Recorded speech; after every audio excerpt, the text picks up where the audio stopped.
Hi everyone, I'm Gina Gleason with Real Impact, and so excited to have you today to talk about a really important issue. All of our issues are really important, but this one is really important. We're going to be talking about Proposition 1 on the November ballot this year in California. And why that's important. Because it's going to legalize late-term abortion in California. You're going to want to hear all about our plans with Karen England, and we're going to talk about the reality of what abortion is in California with my friend Zonya Townsend.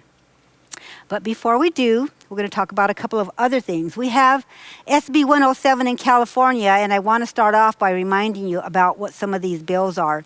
This was a bill that was called Gut and Amended, and it just went through the process a lot faster than a bill normally would because they pretty much want to sneak it by us.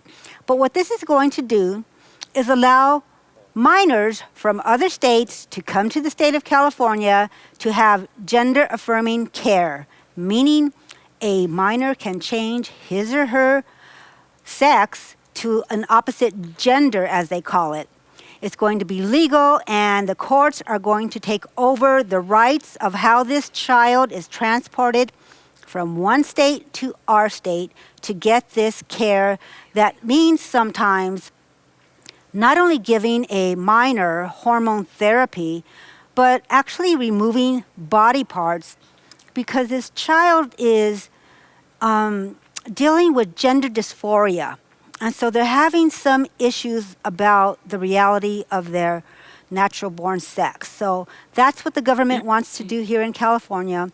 You're going to stay tuned by following Real Impact, going to our website, our social media pages, Facebook, Instagram, or getting our app. We'll be alerting you because you're going to need to take action to get your senator and your assembly member in the state of California to oppose this horrific bill. Also, we're going to be talking about our new project to defeat Proposition 1. And this is something I wish we really didn't have to do. But we cannot sit in our hands. We cannot remain silent. We, as Bible-believing Christians, know that God is the giver and taker of life. But in California, our government doesn't see things the way we do when it comes to the unborn. They truly want to legalize late-term abortion. Abortion at every stage. First trimester, second trimester, third trimester.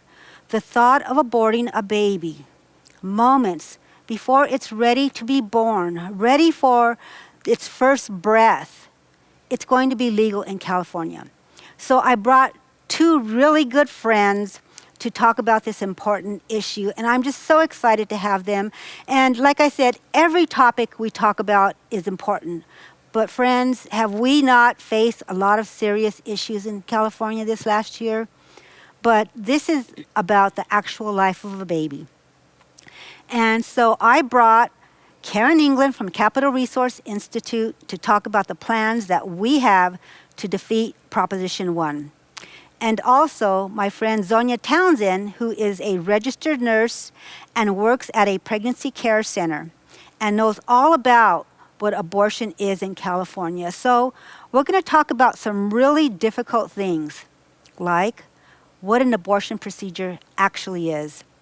I hate to actually do this, and I just don't know that even I'm ready to hear what she has to say. And I know a lot about it, but she's going to give us a little bit more information. So that way you can be equipped to talk to your family and friends about what they believe about abortion. Because this is not just about the person who calls himself pro-choice. Because even a person who is pro-choice does not like late-term abortion. So we're going to reinforce how extreme Proposition is and how much you need to know about it. So please let me introduce to you my good friend, Zonya Townsend. Thank you, Zonya, for being with us today. Thank you, Gina, for inviting me. I'm just so excited to talk to you about this issue. I'm excited, but so hesitant also because it's something that most people just don't even want to talk about. People just don't want to face the facts about what is being done here in California. Exactly. So tell me a little bit about your background and why you're working at a pregnancy care center. Well, my background is I've been in RN for over 40 years. I'm a perioperative RN and in surgery. And I also work at a pregnancy clinic. So I believe, because I remember coming to the States, and I remember doing my high school here, and I was born in El Salvador, and having Planned Parenthood actually come and giving us this talk in our health class in high school. And I remember them specifically saying, oh, it's just a clump of tissue, it's just blood clots, it's nothing. And I believed it. You know, when you're in high school, really it's like you believe a lot of things, you know, throughout. But it didn't come until afterwards, into when I was an adult, that I actually understand. When I saw this little pamphlet, what it was, the milestones of life, that I actually, and you might say, well, you're a nurse, you went through nursing school and all. Yes, I went through nursing school, but unbelievable. At the time I went, and that was, I graduated in 1980, they never addressed abortion, which was incredible. I mean, we did do a labor and delivery rotation, but it just didn't click. You know, you're just, when you're younger, things just, they're not on your forefront. So when I actually realized and I saw what it was, and then when ultrasound came in, and at the live center that I work in, we do limited ultrasounds. So basically we're looking for three things, and that is to make sure that the baby is inside the womb. And another way is we take what is called the gestational age, the size of the baby, and then the third is the heartbeat, make sure that it has cardiac activity. If those three criteria are met, then that is a viable pregnancy. So it's really exciting for me. I really love working there and being able to talk to the young women and just share with them. Mainly is just education, because I didn't know, even as a nurse, when I really thought about it and I saw what abortion was and how traumatic it was, I just thought, you know what, I just need to really share this information. So that's my background. It's because I think it's so critical, because before it wasn't, they didn't know, they didn't have the ultrasound, but after, when the ultrasound came out, there's no excuse, because you have a window to the womb. So do a lot of the women that come into your center understand what's going on now, because we do have ultrasound and people are talking more about what is actually forming inside the womb and the development of the baby? Do they know that, or are they hearing it for the first time? Many of them do know that, but I think that, you know, they find themselves in a crisis pregnancy situation, and through whatever reason, maybe they don't have any type of support through their family or their boyfriend. The majority of the women are not married and they're younger, so, or financial. They just feel they have no choice. They don't have anyone to come and talk to. So where the pregnancy care centers, what is really a wonderful thing is that we're here. Ours is a medical clinic, and there's the nurses. We have a medical director, but we have the objectivity of, because obviously if you look at the medicine and the science, there's no other. It is a life. It is a life from conception on, you know. So they don't get it first when it's like early in the gestational period, but later on, when they actually, the most wonderful thing is we give them the option. We have a screen, and they don't have to look, but if they want to look, all they do is just turn their head to the left and they can see the screen, so they see everything that I'm doing on the ultrasound machine. So when I'm looking around, and when it's just amazing to them when they all of a sudden they see this little baby. Many of them they're not sure when their last menstrual period is, so they don't know how far along they are. So we just kind of guesstimate, but when we actually take the measurements, then we can see exactly how far along they are. And we give them an actual picture. We give them the education. This is what, gestational stages. We explain to them all this, and then we allow them to make their decisions, we offer support for the women because that's what we love the women. We care for them, Exactly. you know, and obviously, ultimately, because we are a pro-life clinic, we want to save the baby, but by loving the woman and by educating her, we trust that, you know, giving her spiritual support, giving her resources, where to go, if she needs physical supplies for the baby, we provide that too, and we provide all the resources. And they are in a domestic abuse area. We give them places to get out of that danger. So that is what we provide. Oh, what wonderful resources. And we know that there's hundreds of places like this in California, and they deserve our support instead of being attacked for all the good work that they do by people who oppose abortion. So Zonya, I know that you don't perform abortions, but I know that you do know about the procedures.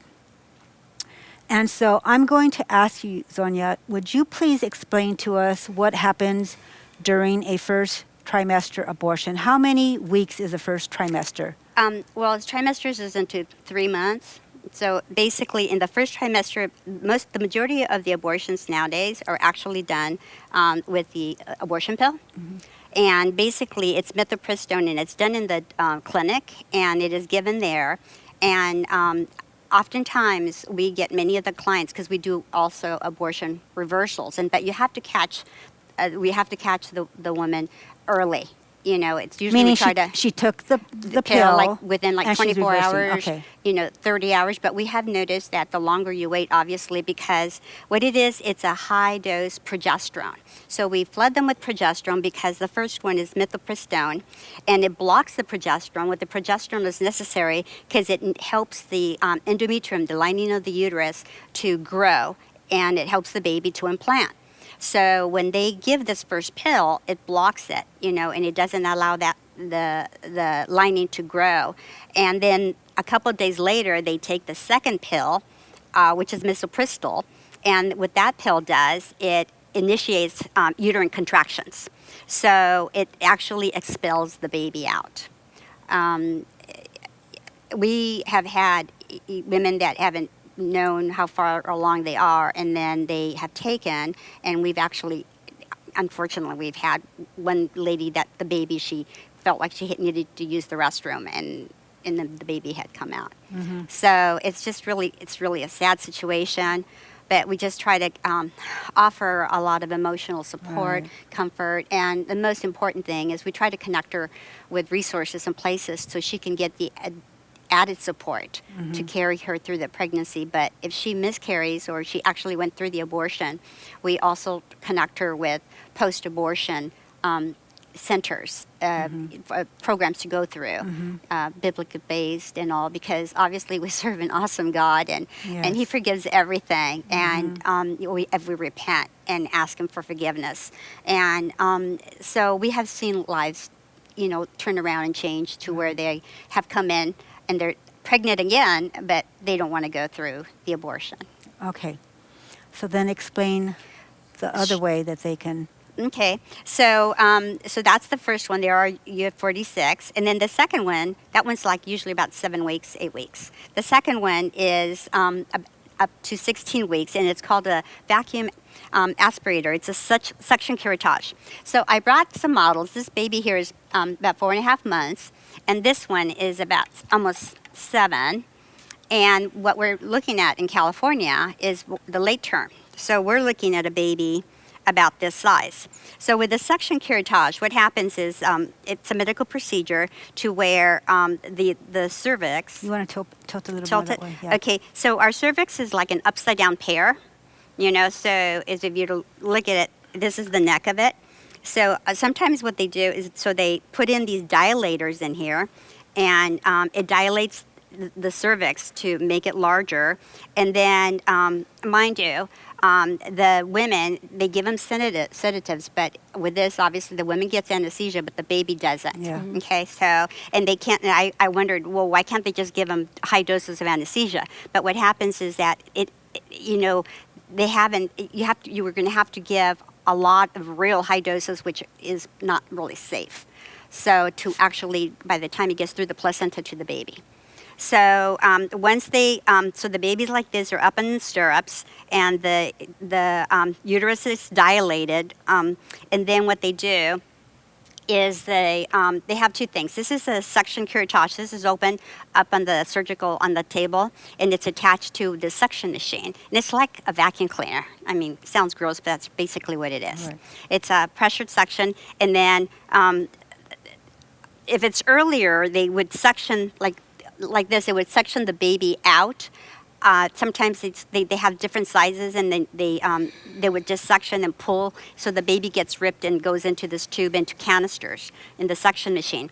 If it's later, which is, mind you, this is no anesthesia, they after the cervix is dilated, they take this, is called this is a double-pronged tenaculum, and so they take this, and then they oftentimes, when it's the late term, they turn the baby around, or but the whole thing about this is that they go for whatever they can grab, and then they yank pieces of the baby out, and that's how basically. And then after all the baby has come out, they want to make sure they use this curettage, this curette, and then they scrape after the baby comes out in pieces. Or they can deliver the baby, but this is up to 14 weeks. This is called the dilatation and evacuation, and that's in the second trimester. And then after 20 weeks, the late-term abortion, mind you, there is fetus viability. Many of them, in fact, the Guinness World Records, the baby has survived after 21 weeks, 1 day. It was delivered early, and the baby actually survived. So the baby is viable. Mm-hmm. And so when they do the late-term abortions, they go in and they turn the baby around, okay, and then they take the baby out, limbs first, the legs, and they take the baby out. And as many of you might remember, Gosnell, Dr. Gosnell in Pennsylvania, he actually he would cut the back of the nape, okay, and they'd snip the spinal column, and that sounds it's really gross, but and mind you, again, these babies would feel that. So so the first one's up to the 7 weeks, then up to 16, then after 20, which would be fetal life viability, and that's how they would abort it. Okay, thank you, Zonya. It's really horrible to even talk about, and I think that when most people understand what that is, that they will do everything in their power as an average citizen to see that this doesn't become the law of our land and implanted in our Constitution. And so I know that there are plenty of other resources that a person can get to learn more about the procedure if they wish to do that. I think that we explained enough so that a person can really understand the cruelty of it. It's inhumane, and to know that there are people in this country that think that this is okay, it's just mind-boggling. So now I think what we're going to do is talk about how we're going to try and defeat this and how we're going to stop that. And we have Karen England, who is the executive director of Capital Resource Institute and who has been in the forefront on many of the battles here in California, whether it comes to abortion or something like SB 107 or many of the other bills. So I'm going to encourage you to follow capitalresource.org, follow them on social media, and sign up for their email updates if you want to know what's going on in California and the country. So Karen, thank you for joining us. Absolutely. Thank you for having me. Okay, so today Karen and I are going to be talking about what we're thinking about how we can defeat Proposition 1 in November, because we know that the pro-abortion side, they're going to pour millions of dollars into the campaign to convince the everyday voting citizen that this is perfectly normal, right, perfectly okay. It's all about the health of the mother, and that we should all vote to put this into our Constitution. Yes, absolutely. And can I show something? Because as she was talking, and I hate to say that it was very informative. But when you look at this baby, and I'm so glad that you brought up the idea that there is no painkiller given to the baby. Years ago, Senator Sharon Runner had a bill that said they would anesthetize, however you say the word, the baby before the abortion, so the baby wouldn't feel pain. And other states have done what's called fetal pain bills. California refused to even let that out of its first committee, because that would be admitting that the baby feels pain. They are so cold and heartless that they don't even want to make this so that the baby doesn't feel pain as its body parts are being ripped or sucked out. Yet the same year they had a bill that would prohibit declawing cats. That's how backwards things have gotten in California. And so remember that when you think of the baby and the baby kicking, you know, when you're pregnant, they don't even want that baby to be pain-free when they kill it and suck it out of a woman. Well, there's videos Rip it that out. Yeah. that show that a baby recoils, and I don't know. Silent scream. Silent scream. That's right, silent scream, and that's a very well-known video that people can take a look at. But yeah, way back when, they refused to acknowledge the pain of the baby. And that's why it's so important with this Prop 1 that we come together as Californians and fight it, because even people who consider themselves pro-choice do not support killing babies after viability, of boundaryless abortions where there's no limits whatsoever. That is pretty evil, to take a baby that is ready to be birthed, and instead of wheeling them into the delivery room, you wheel them into the abortion room. And that's what Prop 1, which was SCA 10, will allow in California. And as California is trying to become the abortion haven of the United States, and you know, they don't want to be known for Disneyland, the weather, the beautiful beaches. They want to be, or the homeless, they want to be known as the abortion capital. And a lot of these, most of these are paid for with taxpayer funds. So if no other reason, you should care that as a taxpayer, you're paying for this to happen, and you're going to pay for people to come in from out of state and have this happen to the babies. It's just barbaric. So tell us what current law says right now about the point of viability, and explain that. A little bit going back when they overturned Dobbs, and I shouldn't say it cracks me up, but you know, all the protests in the streets in California and shutting down the freeways, and I just kept saying, why on earth are you all protesting? The Dobbs case didn't change anything in California. California had already codified Roe, had put laws on the books, as have a few other states, that said if Roe were ever to be overturned, we have a right to an abortion. So you have a right to an abortion. And for the legal people out there, the whole Roe v. Wade that hinged on the word privacy and that there's no privacy in the Constitution, well, California did put in there a right to privacy in its state constitution. So there is that was already there. But they took it further and said you cannot infringe on their abortion, and it's got to be the health or the life of the mother. So the overturning of Roe and Dobbs didn't change one thing in the state of California as to when a woman gets an abortion, how we pay for it. It changed nothing. Everything was already on the books. What SCA 1 does, it goes further in using terminology called reproductive freedom, which actually could mean IVF, gender reassignment, things that you will have an absolute right. And keep in mind, in California, this also includes the minor, a minor having that same right. And so this would enshrine it into the Constitution. So it would enshrine late-term abortion in the Constitution. And because this is done via the ballot, no future legislature can come put any limit on abortion. No future legislature can say, hey, you must make sure the woman is given all the information before you do it. Nope, that wouldn't be allowed, because the people would have voted that we have full reproductive freedom. So all of that would be thrown out. So no limits whatsoever in the future can ever be put on abortion in California with future legislatures. Yes, so So right now, when they say an abortion can be performed when up until the moment of viability, unless it's the health of the mother. Do you want to explain that, what the health of the mother Yeah, means? and that was when you hear about Roe and Casey and kind of the laws that led up to this, most people, I know all of you out there, and I know I was with people and at a big Christian birthday party on Sunday night.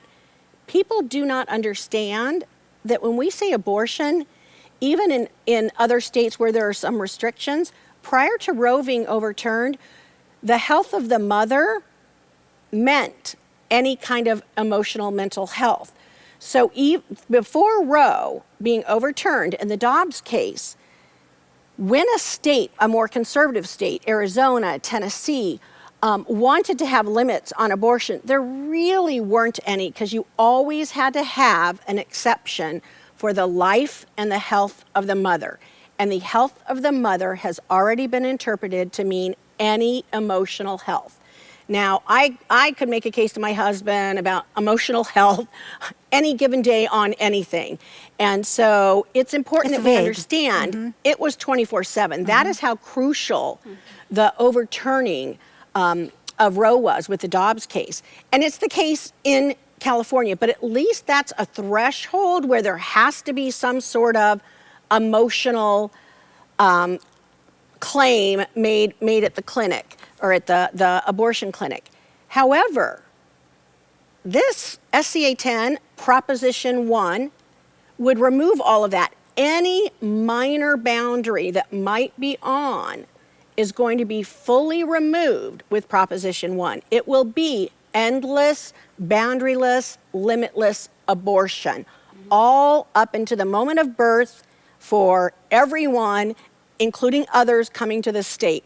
And most abortions in California are paid through Medi-Cal. And so the people that come here and say, I can't afford it, give me an abortion, it's taxpayers that are going to be paying for it. And what I think is so remarkable is that the pro-abortion side refuses to acknowledge that it's late-term abortion. And Tony Atkins, the author of SCA 10, which gave us Prop 1, stated that in the Los Angeles Times recently, that this is not about late-term abortion. This is something that they're going to run from. Yeah. But we are getting organized, Karen, to put a campaign together Yes.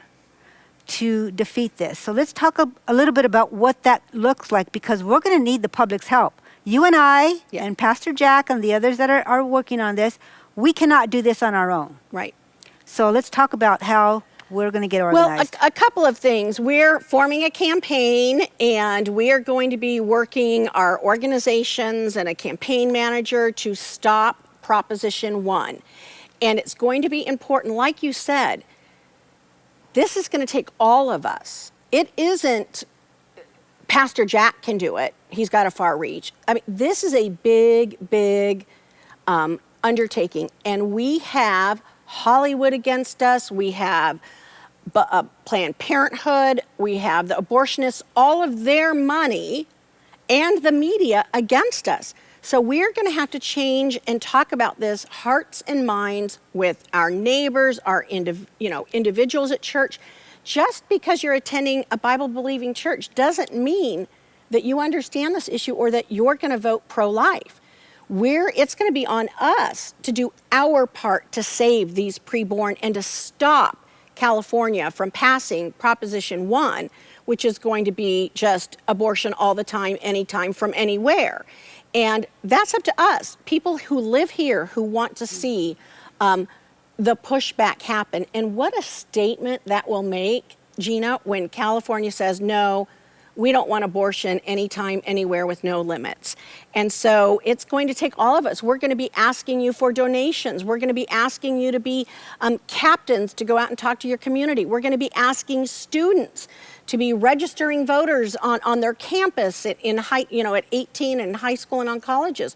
It's going to take all of us. We're going to be reaching out to the churches to say, and you probably have the numbers, if every church got more than the double digit, maybe 17% of people that vote, if we got every church to have 50 to 75% turnout on this, that would do it. But it's up to us to get them to do it. And so this is the call. This town hall is our clarion call that you need to really pray about what the Lord would have for you, whether it's giving financially or with your time, or even sitting at home being a keyboard warrior with our talking points and on social media, whatever that is. But there is something that he has for you between now and the November election, and you need to calendar that out, and you need to be committed to that. And this is really, really, again, we fight issues all the time. But we don't fight issues like this that we can stop, that are against what the people want. And so it's crucial that those of you watching forward this to people that you know in California and ask them to watch this town hall. Media is a really great thing that can help us in this and get the message out. And again, you talked about the language. Even though the left is going to deny what it says it right here. Nothing herein narrows or limits, no limit on the right to privacy or equal protection, talking about their constitutional right to an abortion. So it's going to be simple to argue, but it's up to you to educate yourselves. We can give you the tools, but you're going to have to educate yourself and educate your neighborhood. But we're going to need you all, every one of us, working together. Well, the campaign isn't official at this point, but we will provide Yes. more information. Zonya. Well, I just wanted to say, when I first had read this, this reproductive freedom, and then obviously we just know it is a code word, but the thing is that they've added of the fundamental right to choose or refuse contraceptives. Nobody's arguing about trying Right. to prevent a pregnancy. They purposely added that to confuse us. That doesn't even need to be in there. Personally, there's just also a natural family planning that works fairly well if you're regular, if your periods are regular. You don't have to have all those chemicals in there that actually, I personally had a colleague that she was on the pill and she had a stroke. And there's a lot of side effects to these chemicals that we unnecessarily put in our body. We don't need that. So they really are trying to muddy it with that contraceptives. But the whole issue is that this baby, when it's 6 months or so, that they can 21 weeks, it can survive. It has a viability. I had looked up statistics here that actually I wanted to mention. At 22 weeks, it has a 28% of survival. At 23 weeks, it has a 55% of survival. Just to think that that baby survived at 21 weeks one day. It's amazing. Yeah. We've all seen those pictures. Yeah. And science is yeah. advancing. It's even more. And I'm so glad you brought up the other language in here about contraception. That's what they're going to do. They're going to run ads saying this is going to protect your right to contraception, when it's really about abortion. They like to do a little bait and switch so that everyone's like, oh, I don't want that taken away. This SCA 10, Proposition 1, is all about unfettered access, boundaryless and limitless access to abortion. And that's what this is about, no matter what they start talking and trying to make it about contraception or taking away women's rights. We're not in the 60s anymore. Science has advanced, viability has advanced, and who knows, that baby that survived one day, who knows? In 6 months, a year, it could be the baby survives the entire life. I was thinking about the day after Dobbs, and I was watching a YouTube, and how powerful it was that was done on a Friday. There will be 30 years from now, and people out there that are younger than us, God willing, I'll still be around, but abortion clinics perform their abortions on Saturdays. A lot of them, they're very busy. Sundays. And Sundays. How many babies were saved? And there will be someone 30 years from now, 25 years from now, whose mom was scheduled for an abortion and survived because of the overturning of that. That's what we have the opportunity to do here in California, is to save those babies. And it's just a powerful, powerful thing. This is life and death. This is crucial. This baby belongs to God, not us. And he has a plan for it, even before we ever did. And so we're commanded. We have got to get in the game between now and November. There is no sitting on the side. I recently read a Gallup poll that said that abortion is going to be the topic for this coming election, and that's what people are going to be fighting about. And it's true, especially here in California. All eyes will be on California this November. And we know that the pro-choice side will be doing everything. I think you mentioned the word confusion, to confuse the voting population, because they're masters of that. But because of those first few words in the proposition, we have a clear understanding of what it is they're actually trying to do. So they're going to raise millions of dollars to lie to the public, to confuse the public. But we, all of us, are going to do our best to make sure that the public knows, yeah, we're going to be the underdogs, as we typically are. And one thing that was, I read there was a couple of law professors that actually said, oh, no, it doesn't mean that. And I'm like thinking, okay, so you've got these initials after you. I mean, it's like, where's your common sense? I mean, where's, look at the wording. I mean, we do have critical thinking skills. I just think that they think we're some people that just, we need them to tell us. I mean, we are independent thinkers. We can analyze ourselves. We can objectively look at the medical information and see. Anybody can read that and see what it says. It's very clear. But it's because a lot of the people just depend on so much of the media and the mass of what they hear. Even as a medical professional, I have had colleagues that, I mean, are so, it's like you try to talk to them and then there's an automatic wall. Absolutely. And it's like, I just want to understand where you're coming from. Can you please explain to me? And they can't talk about it because they're so defensive Because they don't have an about it. answer. Yeah. They do not have an answer, so they put up a wall and they don't want to hear about it. So we need to speak the truth in love, but we need to have the answers for them and the reality of it. So I think that we really do have a chance to defeat this proposition. And I think that one of the things that I know you both agree that the churches are the key. They are, Absolutely. absolutely. The churches are going to be there to provide information to their congregations, and maybe they don't have to provide all the details that we just provided here today, but there's a lot that they can do, but they need to speak up. Yep. And I'm just really afraid that there are going to be a lot of churches that don't want to be involved. So I'm going to say to the people that are attending those churches that they should pay attention to what we're doing. I'm not telling you to leave your church if that's your own decision, but pay attention to what's going on outside of your church and to join us. Yeah. Because you have been in the battle for many, many years. That's how we met one another years ago, fighting these issues. And tell me what you think about what the church should be doing.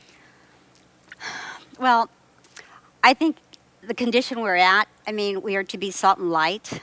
And the light, we have to expose, and that's what we're doing right now. We're exposing the darkness. We're exposing the confusion is darkness. And Satan. So we're exposing, we're telling truth. Jesus Christ said, I am the way, the truth, and the life. For the truth is a person. So we are sharing the truth because, you know, our Lord, He loves all of us, but He expects that special relationship, you know, with us. And I think that the churches need to do exactly what, this church is doing, and that is just speak the truth and have courage. You know, one day we're going to be accountable to our Creator, and we're going to be standing before Him, and we're going to, like, boy, I don't want to stand there and, thinking I didn't have the courage. I mean, I care more about, what God has to say, but I think that as all the church, I know many of them think, oh, we can't speak out because it's tax exempt. You can. Pastor Jack's been one. I mean, he pushes that envelope, and you know what? They don't know how to handle courage because they think we're dummies. They really do. They think we can't read this by ourselves. They think we can't interpret it. They think that we don't have the ability to logically process this. But they're wrong. I think we're going to show them with God's help. Exactly. So tell us, Zonya, how a person can support a pregnancy center. What should they do? I think that you need to be aware of the pregnancy life centers. Many of them are life centers, which means that they just they give the supplies, the necessary supplies for the mom to help the moms, and they give the pregnancy tests, and then those are self-tests, and then others like the one I work in, we are a clinic and we do the ultrasound. So you could support it by volunteering. You could support them by donating. You don't even not a lot, even just if a lot of people just give a little, it really makes a difference. Just call them up and ask them what you could do to help them. I mean, we always try to do fundraisers, you know, whatever we can, but as a clinic, we are not on that part because we do have, but our focus is the clinic. But we're, as a nurse, we need nurses. We need nurses that are passionate about life, about protecting and advocating for life, to join in the pro-life cause. You know, use your professional status to speak out.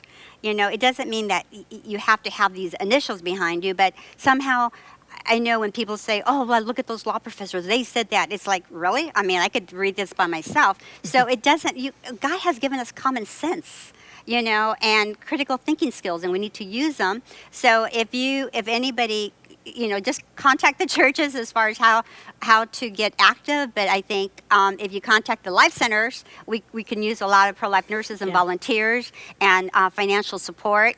Because even when we do the abortion reversal, the pill is that I have a cell, nurse's cell that I carry with me, and I have the clients, they contact us through, it's called abortion reversal, you know, it's an APR.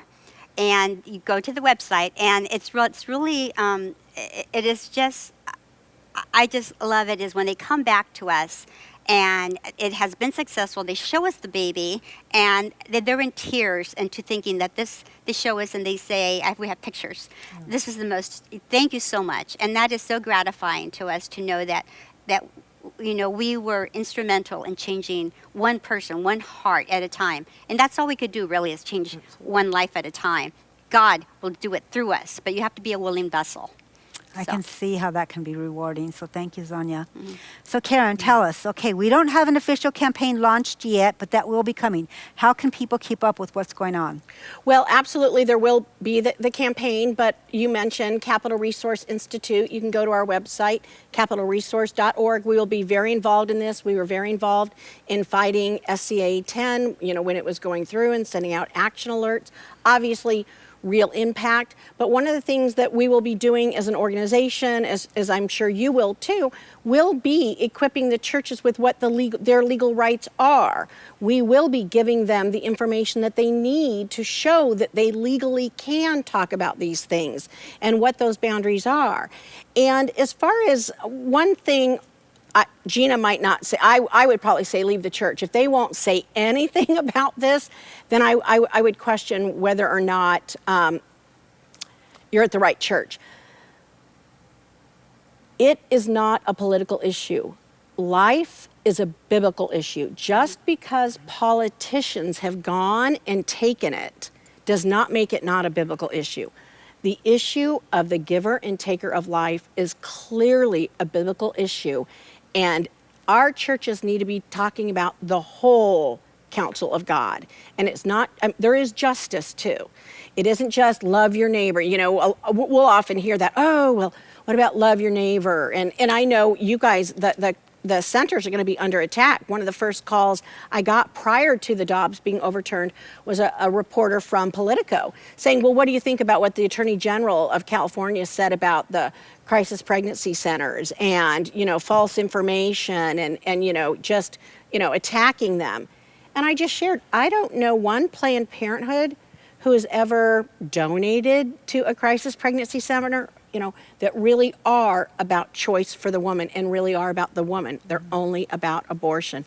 And so I think the attack is going to come. So I think a lot of prayer and again, getting involved in the campaign when it does start up, but individually, it doesn't matter how old you are, having those conversations and the courage to do it. And it starts with educating yourself. And that's one thing that CRI is going to really work hard on, is educating you with talking points on abortion, on what it means, on Proposition 1, so that you have the tools to go out and talk to those around you about this, because it is different and difficult. And I know, here's just one little thing, and it drives my family crazy if they're with me. Anytime I'm at a pharmacist and I get Claritin D, and I travel, so I'm often at a new pharmacist, I will always ask them when they ask for my license, oh, do you need to have a license, show a license for Plan B, for the abortion pill? And they always go, oh no. And I say, oh, well, don't you think that's crazy that I'm having to show you this for, my allergy medicine, yet anyone can come kill a baby? And they look at me, this is why my family, and I just say, hey, I know that's not your fault, but I want the people behind me to hear the conversation. Hey, I'm not attacking you, I just think this is kind of crazy. And that's one way that I can get out. How crazy is this? I had one pharmacist say, well, they make meth with it. I go, well, the Plan B kills babies. I mean, it's like. Yeah. True. Yeah. True. So anyway, so educate. And again, I would encourage you, if you're watching this, set some time aside, if not the whole time aside, to educate others. If you've got kids in sports, okay, pray about how can you do that while you're at the sporting field? What materials will we be providing that you can take and hand to someone as you're talking with them sitting at the soccer game? I mean, what can you do? Can you set up a table somewhere and talk to people about it? There's always something you can do. Well, thank you, ladies. And also, Real Impact will be providing a lot of this information to you. We've actually started a small page on our website, so visit realimpact.us, and we will be depositing information there about how you can be involved in the future. And I'm just so grateful for you two, and just thank you so much for giving us your time. And I look forward to moving forward all the way to Election Day in November and defeating Prop 1. So thank you all for joining us today. God bless you all. Bye-bye.